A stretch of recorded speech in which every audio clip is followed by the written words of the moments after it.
persilahkan pada pimpinan aliansi untuk menyampaikan arahannya kepada kawan-kawan. Assalamualaikum warahmatullahi wabarakatuh. Tes. Assalamualaikum warahmatullahi wabarakatuh. Ya, alhamdulillah, bismillah, la haula wala quwata illa billah, asyhadu an la ilaha illallah wa asyhadu anna muhammadan rasulullah. Allahumma shalli ala Muhammadin wa ala alihi wasallim. Hidup buruh. Nah, sekarang ngadep sini. Ngapain ngadep sana? Udah sana nggak digubris kita, ya kan? Kapan-kapan kita kerahkan segede-gedenya, ya. Sekarang kita perwakilan saja. Jadi hari ini unjuk rasa kita itu ke MK, ke Mahkamah Konstitusi, ke Kemnaker, dan ke Menko Ekonomi. Ya, kenapa kita ke MK? Karena saat ini menurut pejabat pemerintah mengatakan bahwa Undang-Undang Nomor 11 Tahun 2020 tentang Cipta Kerja sudah berlaku. Gitu, ya. Sudah berlaku, katanya begitu. Sementara kita kan saat ini ada penentuan upah minimum, betul? Coba tolong kawan-kawan itu yang sebelah sini kumpul ke depan semua. Ayo. Kumpul ke depan. Ayo, ini perwakilan nih. Ayo kumpul ke depan. Anda bawa masa, bawa amanah ini perwakilan semua dari setiap pabrik. Ayo sini ke depan mobil.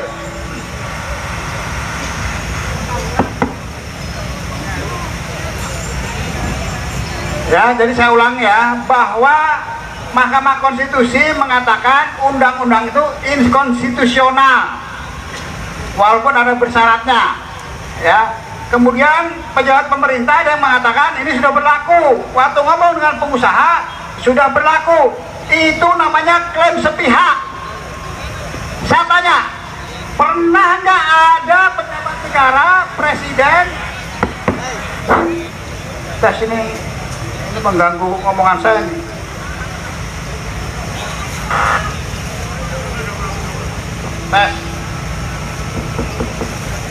Tes 1, 2, 3. Ya, saya tanya, ada nggak pengumuman presiden atau menteri yang mengatakan Undang-Undang Nomor 11 itu sudah berlaku? Ada? Status terakhir menurut Mahkamah Konstitusi itu adalah inkonstitusional. Kalau syarat-syaratnya dipenuhi, baru bisa menjadi konstitusional. Nah, saat ini syarat-syarat itu belum dipenuhi. Baru satu yang dipenuhi, yaitu DPR baru merevisi Undang-Undang Nomor 12. Hanya satu, yaitu bahwa Indonesia menganut juga Undang-Undang Omnibus Law, bisa dipakai, ya kan? Kira-kira itu. Saya tanya kepada yang mengatakan ini sudah berlaku. Saya tanya, mana pengumumannya? Bingung dia. Kan DPR sudah kayak pengumuman, Pak. Saya bilang, DPR bukan mengumumkan konstitusionalnya atau berlakunya Undang-Undang Nomor 11 ini. DPR hanya mengatakan, DPR itu merevisi Undang-Undang Nomor 12. Bukan memberlakukan, bukan mengkonstitusionalkan Undang-Undang Nomor 11. Gitu. Memang pemerintah ini ngawur, saya nanya sendiri, suka-suka sendiri, arogan. Banyak kalau dibiarkan saja mereka makin ngawur. Gak ada sama sekali dia niat baik itu. Gitu ya. Makanya saya ulang balik, harus lain masa gede-gedean supaya mereka mundur. Penanggung jawabnya Pak Jokowi, betul? Betul. Kita bukan ada masalah politik, gitu ya.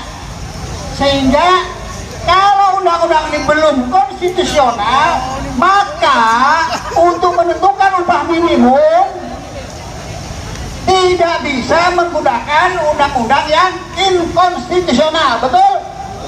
Itu anak SD juga ngerti, gampang. Nah kalau pejabat negara nggak ngerti, suruh sekolah lagi, atau kita pecat semuanya, betul nggak? Siap pecat mereka? Berani mecat nggak? Itu ya.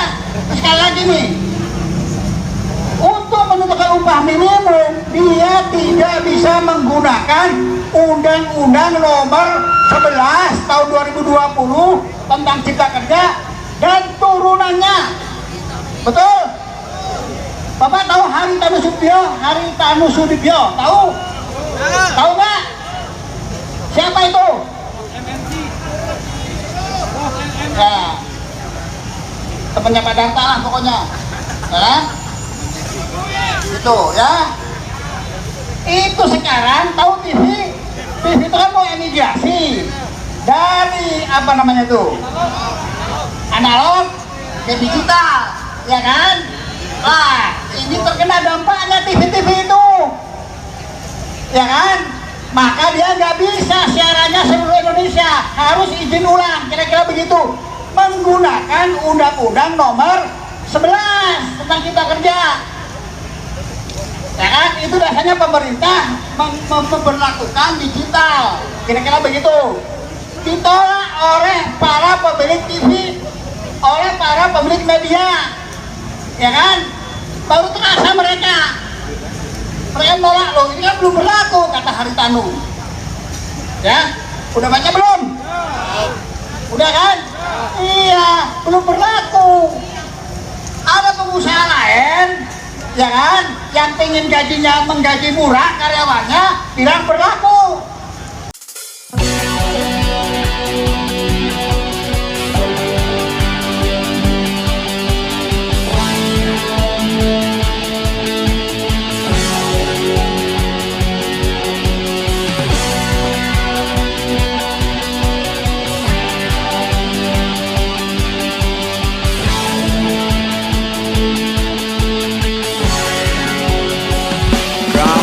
Datang bawa perdamaian, kami datang untuk keadilan. Satu hati untuk satu tujuan, satu rasa, satu kekuatan.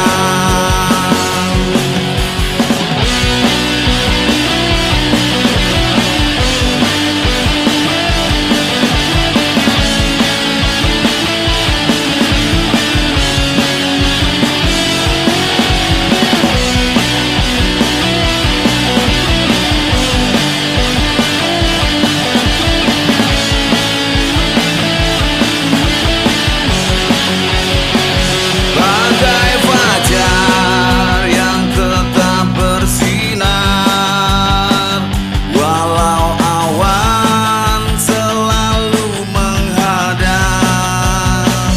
Jangan takut untuk perubahan, satu kata kita teriakan.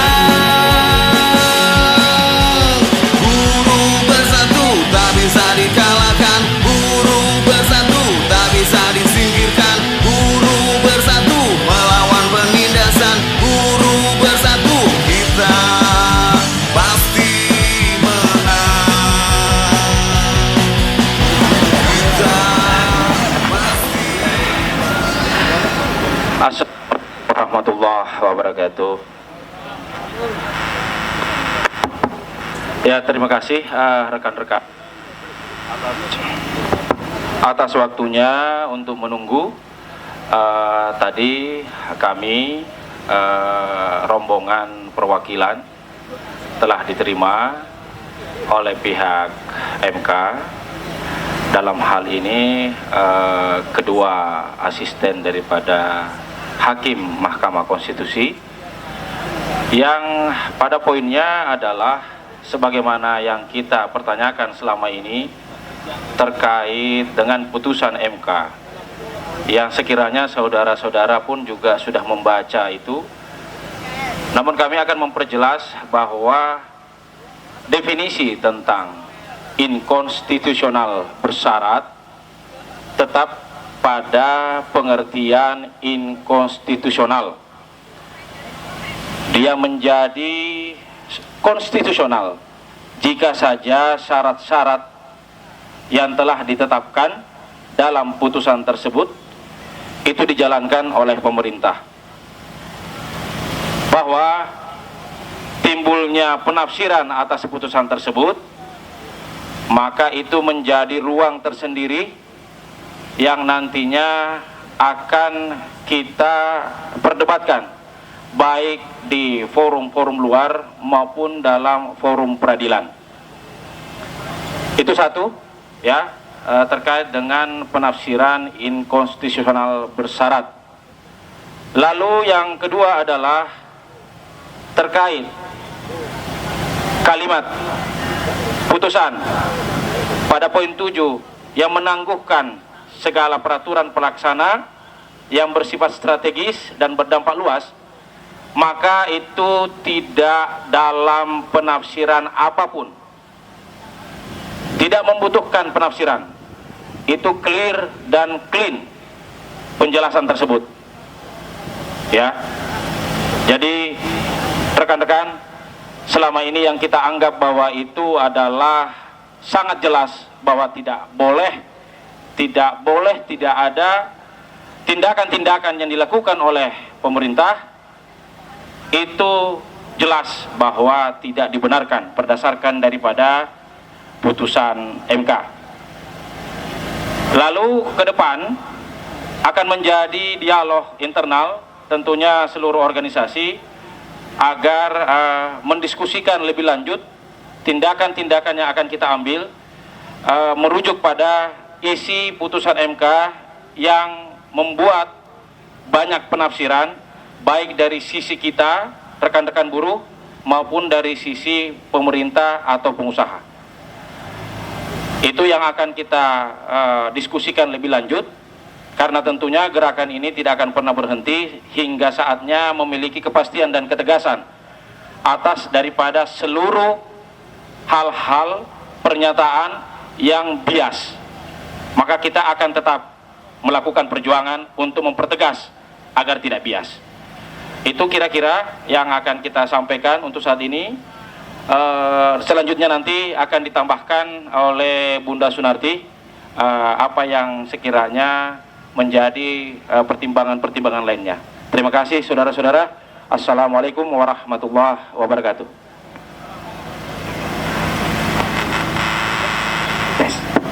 Terima kasih Bung Andi dari PPMI atas penjelasannya. Selanjutnya kita akan dengarkan penjelasan dari Bunda Sunarti. Silakan Bu.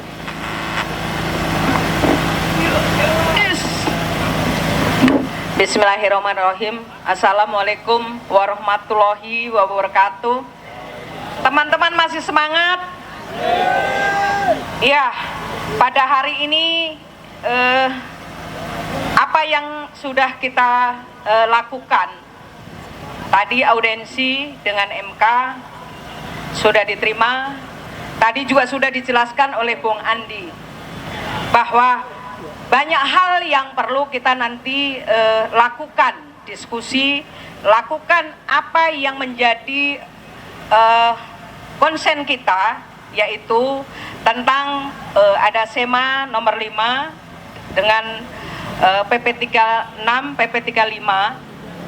Itu yang harusnya nanti kita akan sampaikan lagi soal bagaimana keputusan MK ini mengikat atau tidak, maka perlu kita akan adakan gugatan ulang. Ya.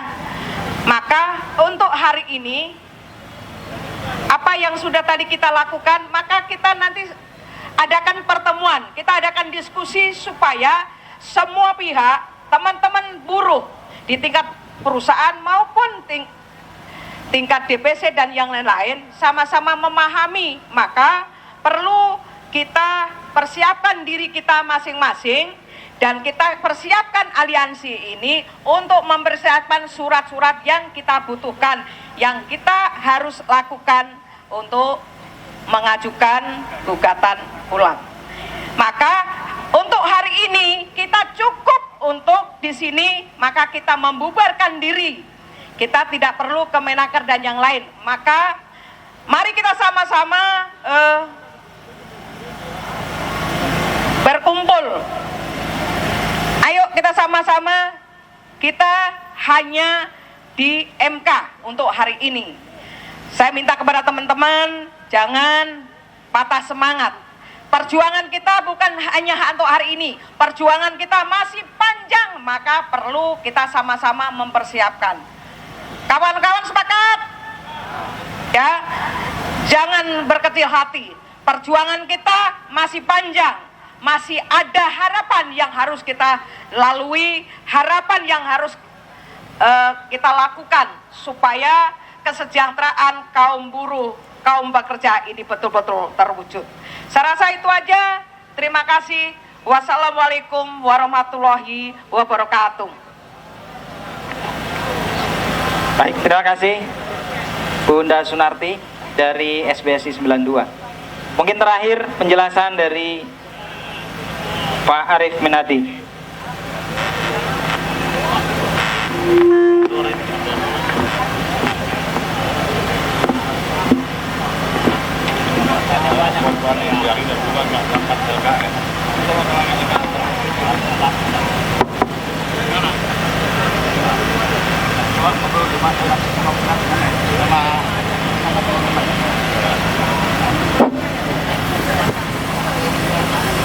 Nah, masih semangat? Kita akan terus berjuang sampai Omnibus Law dibatalkan. Ya, itu Jokowi pasti berhenti jadi presiden, pasti. Tenang saja, kita presiden siapapun kita akan demo terus. Ya, siap ya? Jadi begini, pertama kita memang ketua MK ya sudah berbeda, dia tidak mau menemui kita, ya kan, sama hakim konstitusi. Memang mungkin etikanya begitu. Kita diterima oleh asisten hakim konstitusi, ya, yaitu Dr. Nalum Kurniawan SHMH, ya, yang terima. Sebenarnya yang membuat keputusan-keputusan itu dia, ya, membuat draftnya apa, ya kan, itu namanya asisten, ya kan. Oke, pertama kita mengkritik MK bahwa kalau keputusannya itu inkonstitusional, jangan ada kata-kata di situ berlaku, ya kan? Kalau itu nggak bersyarat, karena yang namanya inkonstitusional itu berarti tidak konstitusional, berarti dia melanggar undang-undang dasar. Oke? Ya, lah. Kemudian kita bilang, ya Anda yang benar dong. Kalau sudah menyatakan tidak konstitusional, jangan dikatakan berlaku. Kan aneh putusan itu. Nah, itu dia nerima. Bahkan dia muji kita. Wah, hebat buruh ini, ya kan? Cerdas, kira-kira begitu ya. Emang kita cerdas. Dari dulu juga cerdas, ya kan? Jenius malah. Penghinaan cerdas itu. Nah, kalau presiden kita dungu. Kata Rocky apa? Dungu. Ya, begitulah. Gitu ya. Nah. Emang kalau orang mikirnya kurang ya jadi dungu, ya kan, gitu. Ya. Kita ini mikir beneran, kita mikir buat orang banyak, gitu. Dia mikir untuk pribadi, untuk apa, kelompok dan golongan, begitu ya. Oke. Jadi dia nerima bahwa kalau tidak konstitusional jangan dikatakan berlaku. Itu namanya apa namanya kalau kata Rocky Gerung itu mengingkari akal sehat. Ya, akal sehatnya nggak tahu di mana. Sudah dikatakan tidak sah, melanggar undang-undang tapi berlaku, betul nggak? Berlaku sesuai undang-undang dasar, kan aneh, ya kan? Aneh bin ajaib bin bahlul lah. Oke, itu satu. Ya, mudah-mudahan ke depannya itu ketika inspeksi bersyarat jangan ada kata-kata itu. Ya. Yang kedua, ya, bahwa menurut para asisten ini, ya, yang sebetulnya kalau secara pengetahuan sama, ya, bahwa seluruh tindakan atau kebijakan walaupun dikatakan itu berlaku di Diktum 4, ya kan, tetapi dia dikunci oleh Diktum 7 bahwa yang bersifat strategis dan berdampak luas harus ditangguhkan. Makanya PP 36 ini juga nggak boleh diberlakukan, gitu loh. Dan tidak boleh membuat peraturan-peraturan baru. Nah, kemarin Menteri Dalam Negeri membuat instruksi kepada gubernur, betul? Itu melanggar putusan MK. Satu. Yang kedua, Mahkamah Agung membuat, ya kan? Memang itu diduga itulah penyakitnya, ya kan? Fulus jabatan dan lain-lain, Pak. Gitu, makanya mereka tidak terhormat lagi hidupnya. Kalau kita terhormat, memang susah hidup kita. Demo di jalanan, panas-panas, betul nggak? Tapi Anda punya pahala, lebih terhormat dari mereka. Bahwa mereka udah kayak bahasa namanya, kalau bahasa agama, ya kan? Dikatakan sudah lebih rendah daripada hewan, betul nggak? Apalagi hakim terima duit, wah tambah parah itu mah. Gitu, ya kan? Gitu, ya. Jadi bahwa jangan khawatir, bahwa terhormat, pahalanya Pak.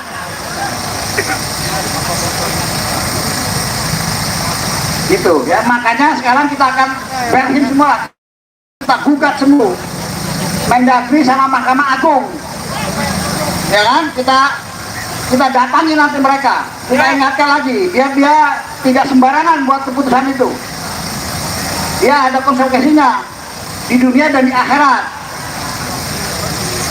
Oke ya, itu masalah itu. Makanya sebetulnya mereka itu gubernur-gubernur kemarin yang sudah memutuskan pakai Omnibus Law, pakai Undang-Undang Cipta Kerja nomor 11, itu sebetulnya dia sudah melakukan perbuatan melawan hukum. Nanti kita akan gugat. Siap, setiap minggu di pengadilan. Oke.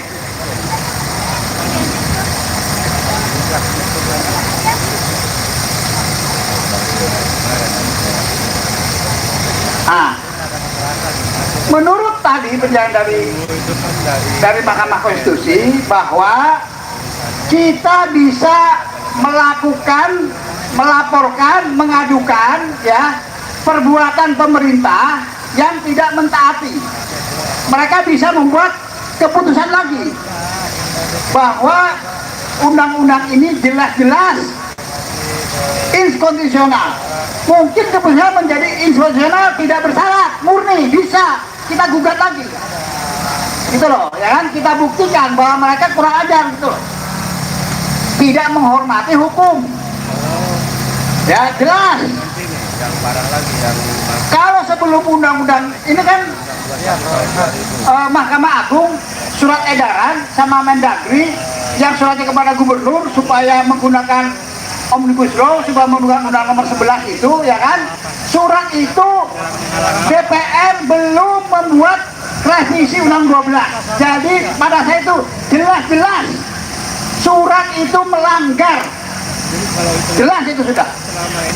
Ya, tidak boleh membuat surat keputusan, tindakan atau kebijakan.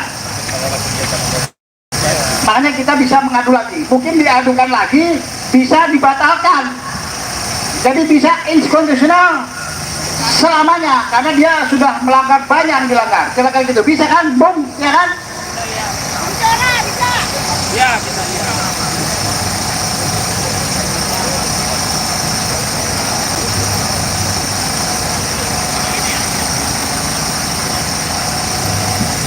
Oke, ya kira-kira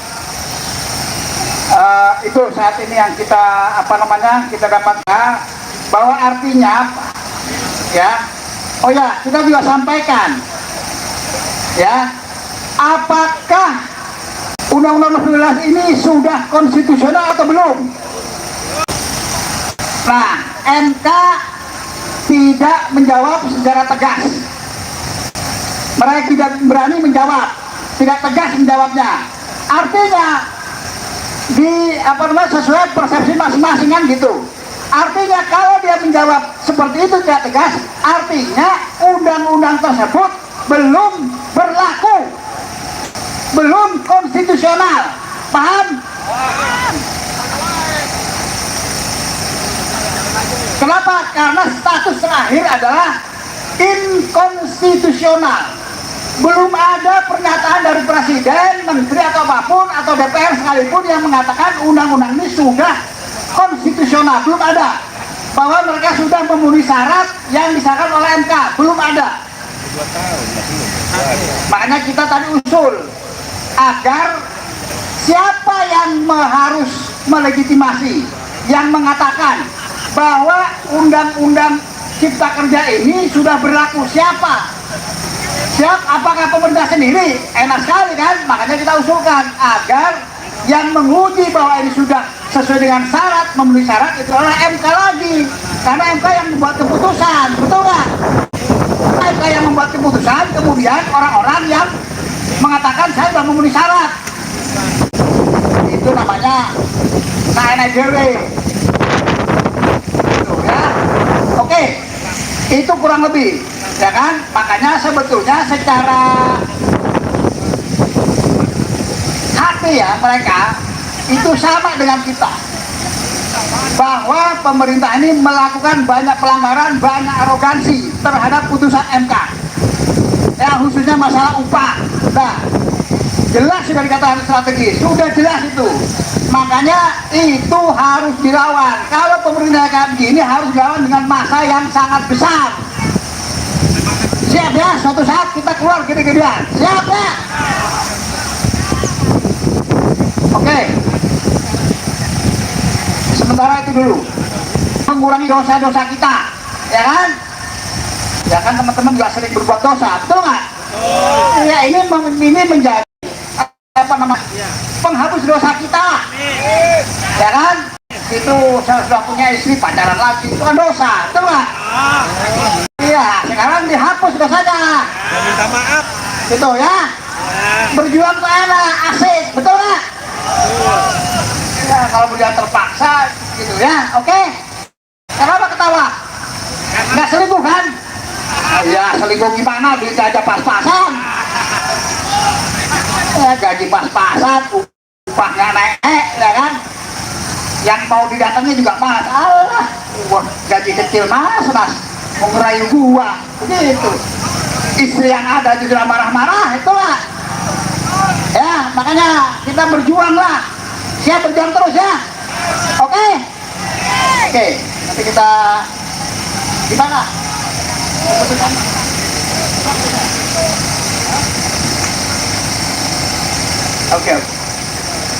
Oke Bapak, setelah dianalisa oleh beberapa teman kita semua bahwa untuk saat ini kita cukup di sini, tidak perlu ke Kemnaker, karena Kemnaker di situ ya udahlah, dia mah sarannya orang apa namanya ya, nah ya.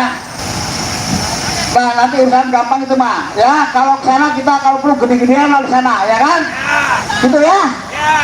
Nah, emang orang-orang itu udah kepalanya udah bukan lurah ya Pak, begitu.